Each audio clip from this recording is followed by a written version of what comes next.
Le verset 3 donne les détails de ce caractère charnel, de ce caractère enfantin en Christ ou bébéiste en Christ. Alors le verset 3 dit ceci. En effet, donc le verset 3 explique pourquoi ils sont charnels, pourquoi ils sont des bébés. En effet, puisqu'il y a parmi vous de la jalousie, voilà le problème numéro 1. Se jalouser les uns les autres. On jalouse le talent de l'autre. On jalouse les habiletés. Nous ne devons pas nous jalouser. Regardez, soulignez jalousie. La jalousie est le critère numéro 1 d'un bébé spirituel, d'un enfant en Christ. Voilà la jalousie. En effet, puisqu'il y a parmi vous de la jalousie, vous croyez que c'est par hasard? On a vu des églises se détruire à cause de la jalousie. L'envie, la jalousie, un des fruits de la chair, je vais dire les œuvres de la chair, selon Galates chapitre 5, à partir du verset 19, vous pouvez lire cela. Les œuvres de la chair qui vous entraînent en enfer, il y a la jalousie ou l'envie. Et est-ce que vous saviez, mes frères et sœurs, que le premier crime de l'humanité a été causé à cause de la jalousie? Le premier crime d'un homme venu de la terre, sorti de la terre, ça a été créé par la jalousie.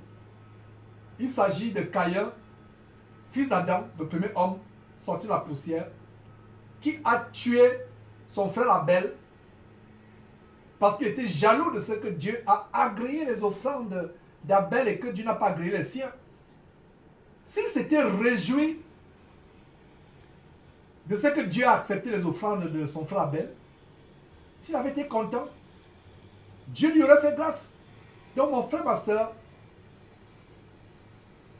tu as ton frère à côté de toi ou ta soeur qui a des talents, des habiletés, des dons peut-être pour enseigner, ou pour diriger, ou pour coordonner.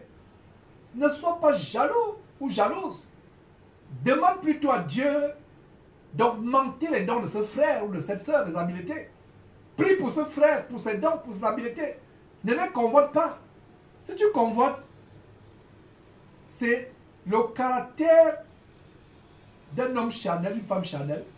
En conséquence, le caractère d'un bébé en Christ.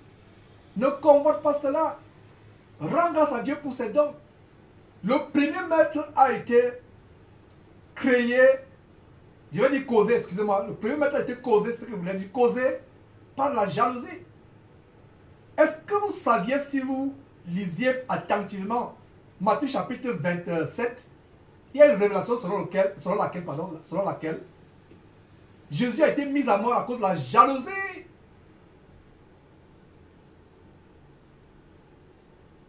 des chefs religieux de son époque.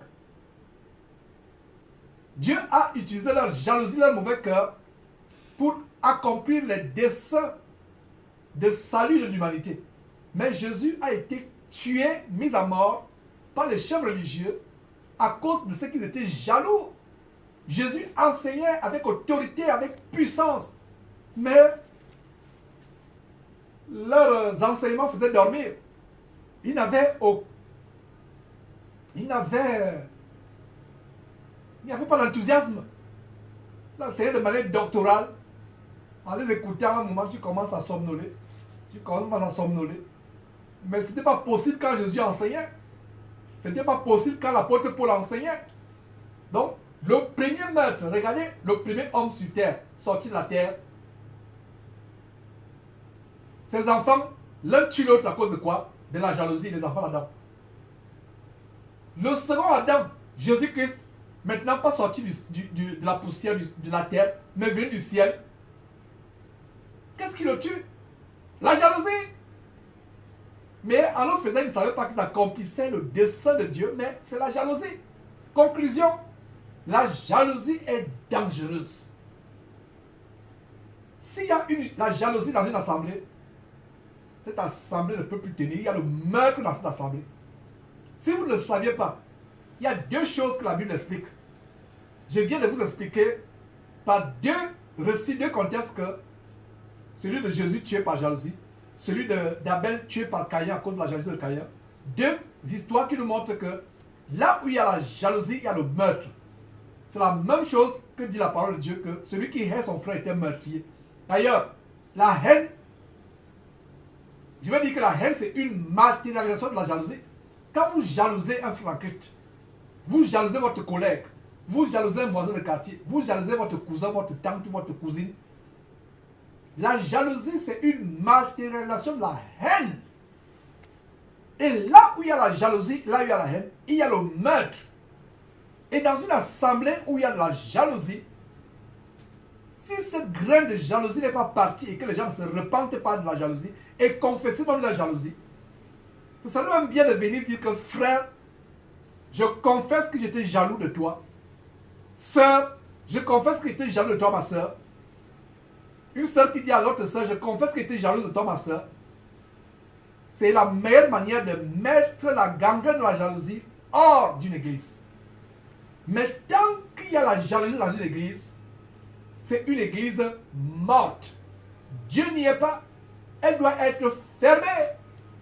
Parce que ce sont les démons qui règnent. Comment allez-vous dire amen en priant avec quelqu'un que vous jalousez? Quelqu'un que vous haïssez, parce que là où il y a la jalousie, il y a la haine. Et la jalousie, la haine, c'est le meurtre. Peut-être qu'il n'est pas encore matérialisé, c'est le meurtre. Puisse Dieu vous amener à comprendre cela. On jalouse le ministère de tel. On jalouse les habiletés de tel. On jalouse les enseignements de tel. On jalouse la chaîne YouTube de tel. On jalouse ceci de tel, la page Facebook de tel. Ça, c'est les enfants charnels. Oh, lui, il a plus de vues que moi. Il a plus d'abonnés que moi. Il a plus de contacts que moi. Les gens ne le suivent plus que moi. Et vous voyez, ces gens de personnes commencent à faire le shopping. Commencent à courir gauche à droite pour chercher les gens qui vont les suivre. Commencent à envoyer les messages WhatsApp. Commencent à faire des campagnes de publicité pour que les gens les suivent. C'est les conséquences de la jalousie, de l'envie et de la haine. Il faut dénoncer ces choses. Beaucoup de chrétiens ne s'enivrent plus d'alcool, ne trompent plus leurs femmes, n'ont plus le sexe avant mariage ou hors mariage par l'adultère. Peut-être ne mentent plus, mais il y a quelque chose de subtil qui font qu'ils demeurent des bébés spirituels, des hommes charnels ou des femmes charnelles. Qui est subtil, c'est la jalousie, c'est la haine. Et là où il y a la haine, il y a le meurtre qui est présent.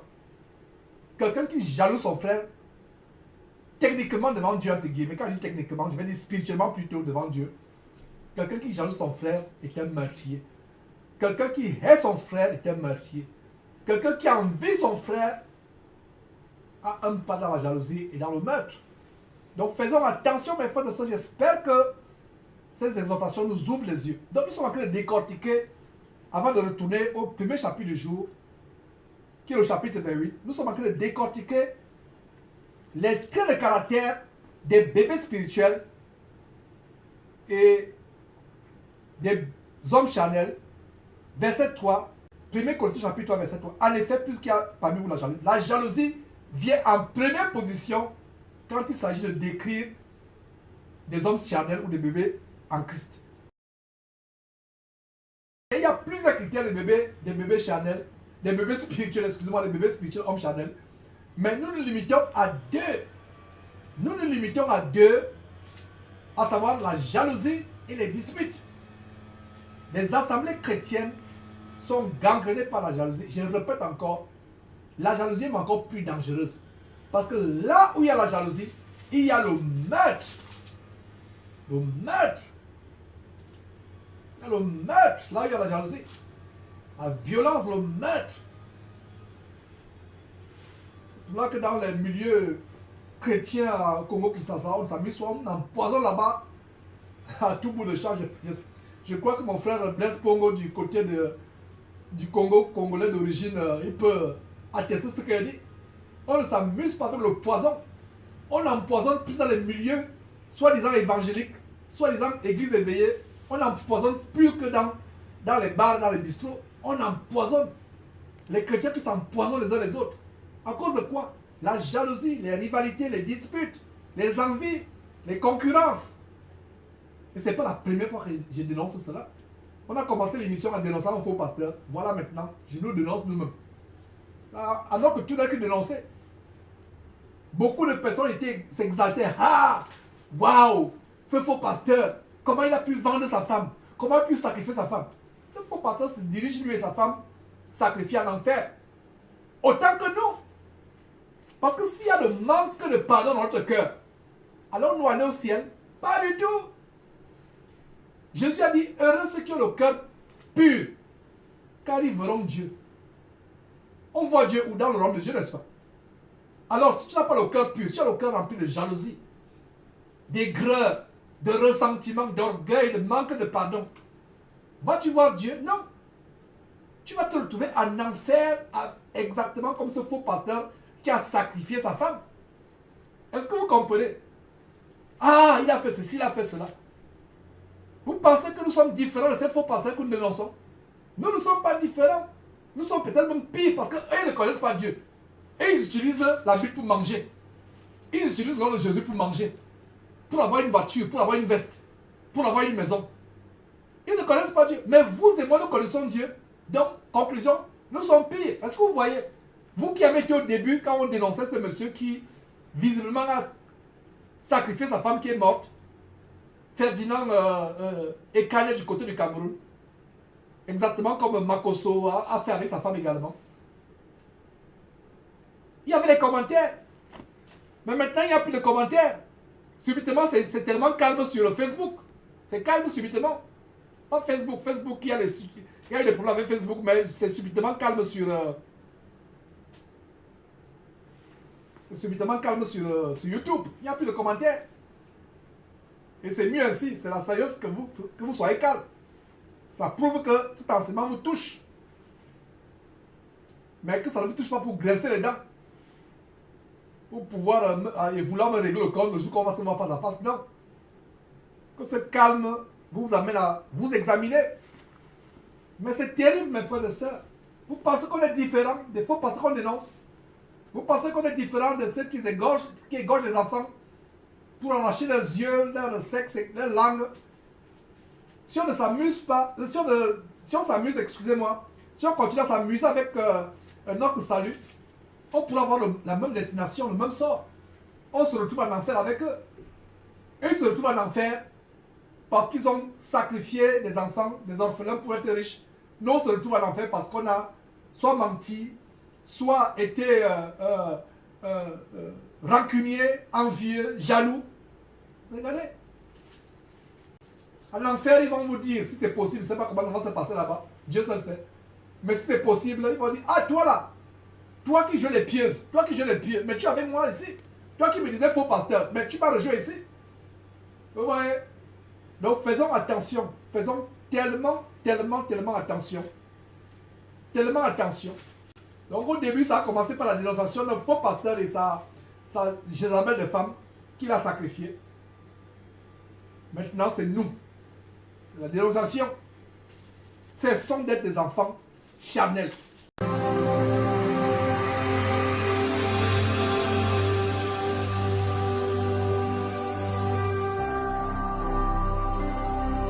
Jésus-Christ TV,